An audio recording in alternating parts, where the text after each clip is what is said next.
Το Μουντιάλ της Νότιας Αφρικής ανήκει πλέον στο παρελθόν και πίσω από τα λαμπερά φώτα, τις διαφημίσεις και τους ακριβοπληρωμένους στάρ υπάρχει και μια άλλη εικόνα του ποδοσφαίρου εντελώς διαφορετική. Αυτή των αθλητών που επιζητούν μια επαγγελματική στέγη. Το φαινόμενο βέβαια δεν είναι τωρινό, αλλά χρόνο με το χρόνο αποκτά μεγαλύτερες διαστάσεις και απλώνει τα πλοκάμια του σε όλη την Ιφίλιο. Φυσικά η χώρα μας δεν θα μπορούσε να αποτελέσει εξαίρεση για να επιβεβαιώσει τον κανόνα, αφού περισσότεροι από 700 ποδοσφαιριστές οι οποίοι έχουν αγωνιστεί στη Super League, στη δεύτερη και τρίτη εθνική κατηγορία είναι τώρα στο Ταμείο Ενεργείας. Στο Σίβιος Λέμβος για την κατηγορία αυτή των ποδοσφαιριστών αποτελεί η διοίκηση του Πανελληνίου Συνδέσμου Αμοιβωμένων Ποδοσφαιριστών, η οποία αναζητά μεθόδους ώστε να επιλύσει αυτό το δείλιο πρόβλημα. Η αρχή έγινε με τη διεξαγωγή ενός φιλικού αγώνα με τους άνεργους επαγγελματίες ποδοσφαιριστές να αντιμετωπίζουν τους αντίστοιχους από τη Βουλγαρία, με σκοπό να υπενθυμίσουν στο ευρύ κοινό ότι ο Βασιλιάς στο σπορ δεν είναι μόνο χώρος εκατομμυρίων, αλλά για πολλούς, ίσως τους περισσότερους αγώνες επιβίωσης.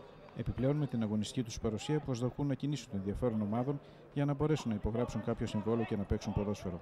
Παρόμοια βέβαια φιλικά παιχνίδια, αλλά και τουρνουά γίνονται σε όλες τις ποδοσφαιρικά προηγμένες χώρες. Και η απόφαση του ΨΑΠ να προχωρήσει σε μια τέτοια κίνηση καταδεικνύει ότι ο σύνδεσμος μπαίνει σε νέες βάσεις με ιδέες, σκέψεις και αντιλήψεις, οι οποίες θα διασφαλίζουν τον επαγγελματία ποδοσφαιριστή. Είναι μια πρωτοβουλία η οποία, όπως είπατε και εσείς, στο εξωτερικό είναι θεσμός και προσπαθούμε αρχής γενομένης και εμείς από φέτος να μπορέσουμε να βρούμε τις κατάλληλες συνθήκες ώστε να βοηθήσουμε τα παιδιά που ψάχνουν για ομάδα, τους συναδέλφους μας που δεν έχουν συμβόλαιο, μέσω αυτών των παιχνιδιών των φιλικών να μπορέσουν να βρουν κάποια ομάδα.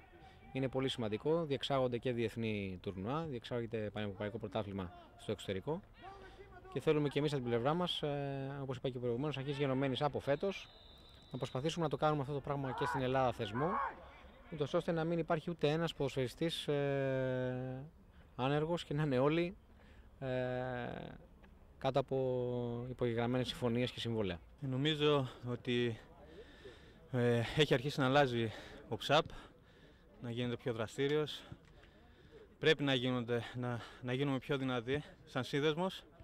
Νομίζω ο Στέλιος ο Γιαννακόπουλος έχει ξεκινήσει μια μεγάλη προσπάθεια.